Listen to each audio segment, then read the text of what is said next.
My wife joined a cult against my pleas. The house was silent, but her absence screamed. I stood in our Denver living room, staring at the note on the coffee table. "I'm at the sanctuary. Don't follow me." My heart pounded, a mix of dread and rage. Hannah, my wife of 8 years, had walked out again, this time leaving her wedding ring behind. The sanctuary, that so-called spiritual group, had swallowed her whole, our money, our time, our marriage. She chose them over me, I thought, my fingers tracing the ring's cold metal. How did we get here? I'm Nathan, 39, a carpenter who built furniture with the same care I tried to build our life. Hannah, 36, was a librarian, her quiet wisdom and warm smile my anchor through life's storms.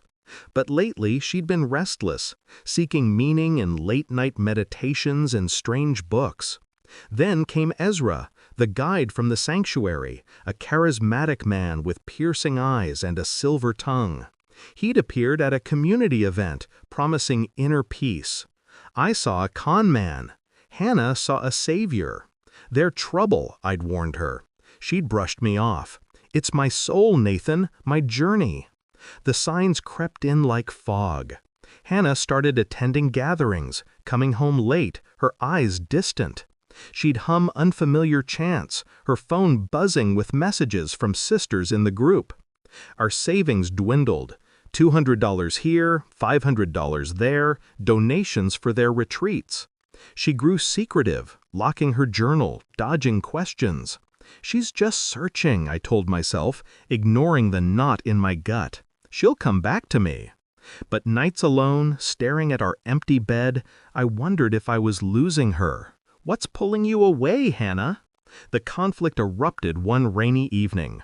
I found a bank statement, $10,000 withdrawn, funneled to the sanctuary.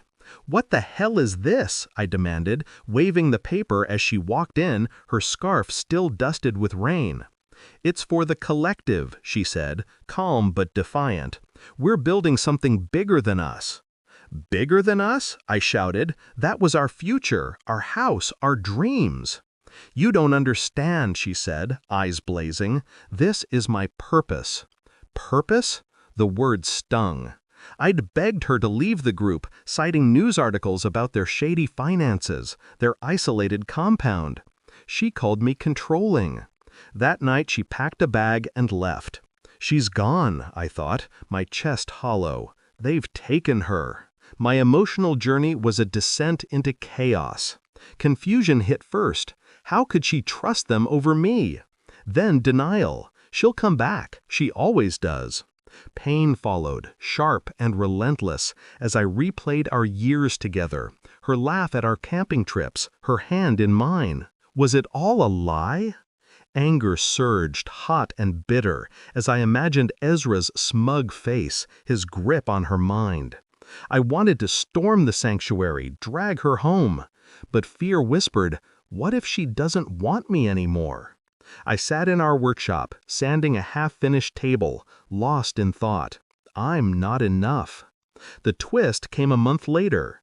Hannah's brother, Mark, banged on my door, his face ashen. "She's cut us off," he said, handing me a grainy photo from a friend who'd infiltrated a sanctuary meeting.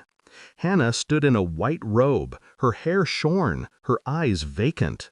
The sanctuary wasn't just a group, it was a cult, isolating members, demanding total loyalty. Mark revealed they'd coerced Hannah into signing over our savings as a test of faith. Worse, she was pregnant. Our child, conceived before she left, now claimed by the cult as theirs. Pregnant? My world tilted. Our baby. Rage and panic collided. I'd thought she'd betrayed me for ideals, but this was worse. They'd stolen her mind, her future, our child. "I'm going to get her," I told Mark, my voice shaking. "But how?" I thought, fear clawing at me. "She doesn't even know me anymore." The aftermath was a battle. Mark and I tracked the sanctuary to a remote compound outside Denver. We met with a cult deprogrammer, a woman named Claire, who warned us, "They've brainwashed her. It won't be easy." We planned a rescue, but my heart wrestled with doubt. Not my faith, not my fight, I'd told myself. But seeing Hannah in that photo, her face hollow, I knew I couldn't walk away. She's still my wife. That's our child. We infiltrated a public open day at the compound, posing as curious visitors. Hannah stood among the members, her belly slightly rounded, her gaze unfocused. "Hannah," I whispered, pulling her aside. Her eyes flickered, a spark of recognition, then fear. "You shouldn't be here," she hissed. "They'll protect me." "From what?" I pleaded, gripping her shoulders. "They're using you. That's our baby." She froze, tears welling. I don't know anymore," she whispered. Ezra appeared, his voice smooth but threatening. "Leave or you'll regret it." Claire intervened, distracting him, and I pulled Hannah to a quiet corner. "Remember us," I said, showing her a photo from our honeymoon, her laughing in my arms. Her fingers trembled, tracing the image.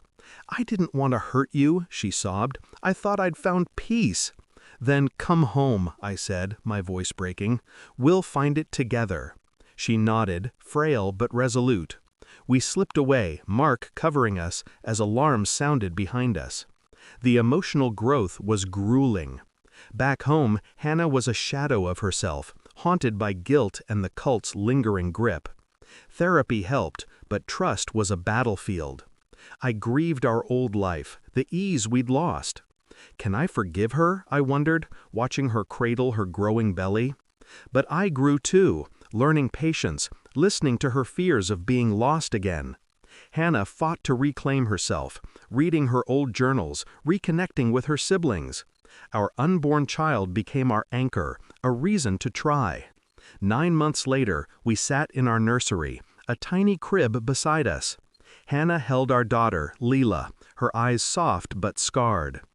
"I broke us," she said quietly, rocking the baby. "You didn't," I replied, touching Leela's tiny hand. "You wandered. We found you." She smiled, fragile but real. Love's a fight, I thought, watching them, and we're still in it. The sanctuary was gone, raided by police after our escape, but its shadow lingered. We weren't whole, but we were rebuilding. One honest word, one sleepless night, one shared laugh at a time. Life isn't a straight path. Hannah's choice nearly destroyed us, but it also showed me what I'd fight for. Some nights I still feel the sting of her secrecy, but Leela's giggles, Hannah's tentative touch, they ground me. What would you do if someone you loved lost their way? Could you pull them back, or would you let them go?